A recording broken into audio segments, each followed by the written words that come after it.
At Jonathan Y., we believe that it is our responsibility to take care of the planet we call home. That's why we have taken a step towards sustainability by introducing our 3D printed lamps.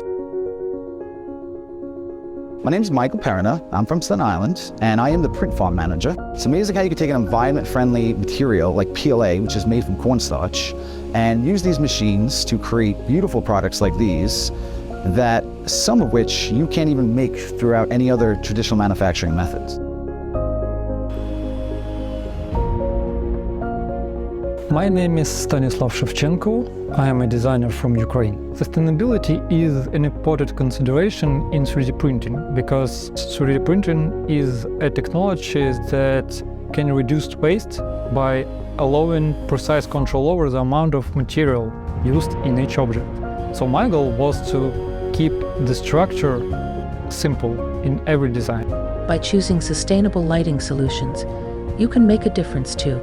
Together, let's make a difference for our planet.